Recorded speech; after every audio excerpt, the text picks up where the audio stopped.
ప్రవస్థ ఇప్పుడు ఇలా నువ్వు బయటకు వచ్చావు, ఒక విషయం జరిగింది అని చెప్పావు. ఒకవేళ అలా జరుగుంటే ఇంకొకసారి రిపీట్ అవ్వకుండా, సరే ఒక మనిషి నుంచి ఒక మాట వచ్చింది, నిజాలు ఎంతవరకు ఉన్నా రెక్టిఫై చేసుకుందాం, మారదామని అనుకోవాలి ఎవరైనా. పెద్ద తరహాగా ప్రతి వ్యక్తులు తప్పులు చేస్తారు. ఓకే, ఏదైనా నువ్వు హట్ అయి ఉంటావమ్మా, మేము రిపీట్ కాకుండా చూసుకుంటామంటే ప్రాబ్లమ్ సాల్వ్. కానీ నువ్వు ఏదైతే భయపడ్డాను అన్నావో, ఏదైతే ఒత్తిడి అవుతుంది అనుకున్నావో, నీకు వీడియోస్ వస్తున్నాయి, రకరకాల కౌంటర్ వీడియోస్ వస్తున్నాయి కదా. ఇది 19 years జస్ట్. నువ్వు ఎంత ఎక్స్పెక్ట్ చేసినా ఇది డీల్ చేయడం అంటే అంత ఈజీ కాదు. ఎందుకంటే నువ్వు ఎవరి గురించి అయితే చెప్పావో వాళ్ళు చాలా సీనియర్స్, అది పాటల పరంగా ఏజ్ పరంగా కూడా వాళ్ళే తట్టుకోలేక వీడియోస్ పెడుతున్నారు కదా.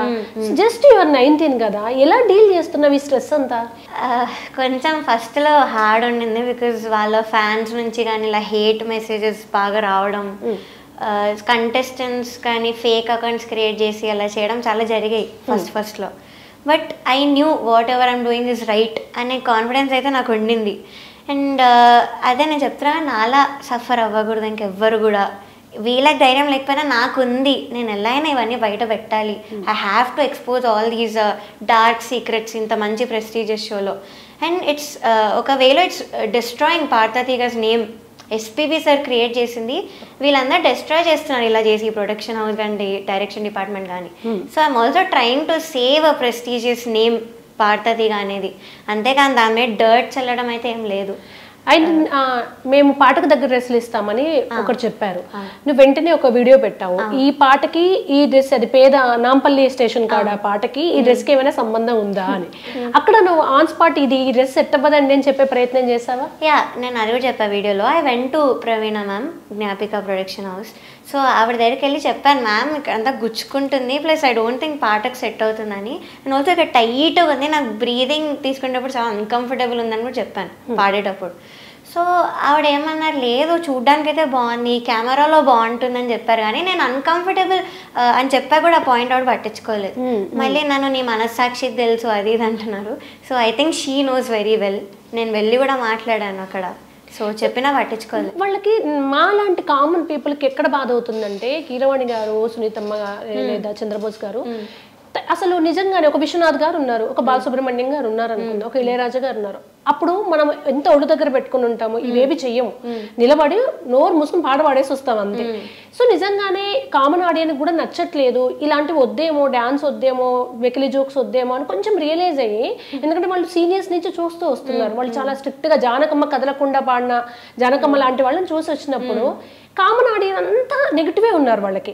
అసలు నిజంగానే వద్దు, నీకు సపోర్ట్ చేసినప్పుడు ఒక క్షణం ఆగి, అరే ప్రజలందరూ ఏదో కోరుకుంటున్నారు, ఇది కాదేమో. ఇప్పుడు ఏదైనా పబ్లిసిటీ కోసం, వ్యూవర్షిప్ కోసం వాళ్ళ కష్టాలు వాళ్ళకు ఉంటే, ఆ ప్రొడక్షన్ హౌస్ డబ్బులు రావాలి, ఏవైనా ఉండొచ్చు, కానీ ఎండ్ ఆఫ్ ది డే ప్రజల కోసం కదా. ప్రజలందరూ అపోజ్ చేస్తున్నప్పుడు మనం ఒకసారి రీథింక్ చేద్దామని ఒకసారి రియలైజ్ అయితే బాగుంది. బట్ ఎక్కడో ఈగోయిస్టిక్ గా వెళ్తున్నట్టుంది కదా వ్యవహారం అంతా. ఫస్ట్ ఆఫ్ ఆల్ నన్ను అయితే రాంగ్ ప్రూవ్ చేయడానికి చాలా ట్రై చేస్తున్నారు, ఆ రీల్లో కూడా కనిపించింది మాట్లాడే విధానం కానీ అన్ని. సో అది ఎంత చేసినా they can't be fooling audience. ఇప్పుడు వరకు చేస్తుంటారు కానీ ఇప్పటి నుంచి చేయలేరు, బికాస్ నేను చాలా ప్రూఫ్స్తో కూడా బయట పెట్టాను. సో వాళ్ళు ఎంత ట్రై చేసినా మేబీ కొంతమంది ఫూల్ అవుతారేమో ఆడియన్స్లో ఆ షోకున్న రెస్పెక్ట్ ద్వారా. కానీ ఇప్పుడు నేను చెప్పాను కాబట్టి నాకు తెలిసి చాలామంది రియలైజ్ అయ్యే ఉంటారు. సో మేబీ ఇప్పటి నుంచి తగ్గించచ్చేమో షూటింగ్స్లో, కానీ ఇప్పటి వరకు అయితే చాలా చేశారు మమ్మల్ని ఫోర్స్ చేయడం కానీ. ఎందుకు ఇప్పుడు పొద్దున్న యాక్చువల్లీ ఒక రీల్ చూసారు, జ్ఞాపిక వాళ్ళు రిలీజ్ చేశారు, దానిలో నాకు నేనే డాన్స్ చేస్తున్నట్టు నన్ను బాగా చూపించారు వీడియోలో. అది వాళ్ళు నన్ను ఫోర్స్ చేసిన కంటెంట్, అది బయట తెలియదు ఆడియన్స్కి. నేను పాడాక ఆ మూవీలో శ్రీదేవి ఎలా చేసుంటారు, నువ్వు అలానే చేయాలి ఇప్పుడు. నేను చెప్పాను సార్ నాకు రాదు సార్ అవన్నీ, నేను సింగర్ని, నేను పాడడానికి వచ్చాను కానీ నాకు అవన్నీ యాక్టింగ్ కానీ ఇవేం రావు అంటే లేదు చెయ్యాలన్నారు. So I had to do something. అది ఆ రీల్లో ఎలా పోర్ట్రే చేస్తున్నారంటే నాకు నేను ఏదో ఎంజాయ్ చేసుకుంటూ డాన్స్ చేసినట్టు పోర్ట్రే చేశారు. So this is how easy జనాలకు చూపించడం, అంటే జనాల్ని ఫూల్ చేయడం. సో అలా చేస్తున్నారు, అది కూడా కొంచెం బాధ అనిపిస్తుంది, ఎందుకు ఫూల్ చేస్తున్నారు ఆడియన్స్. అదే కదా, నిజంగా అబద్ధం అంటే ఏదైనా ఓపెన్ గా చెప్పేస్తే అయిపోతుంది, సరే లేదా ఇక్కడికి ఆపేసినా బాగుండేది వాళ్ళు అట్లీస్ట్ ఏదో జరిగింది అని. బట్ మేమంతా అదే అనుకుంటున్నాం, అట్లీస్ట్ నువ్వు వచ్చావు, ఇది ఎంత గొడవ అవుతున్నా నెక్స్ట్ కొంచెం జాగ్రత్త పడే అవకాశం ఉంది వాళ్ళు, నువ్వు ఏదైతే చేంజ్ నెక్స్ట్ వాళ్ళు అదే జరిగేటట్టుంది. అండ్ ఎప్పుడైనా ఆలోచించావా ప్రవస్తి, మేమందరం డిస్కస్ చేసుకుంటాం కామన్ పీపుల్ అంతా, పాటల పోటీకి కావాల్సింది పాట పాడడం.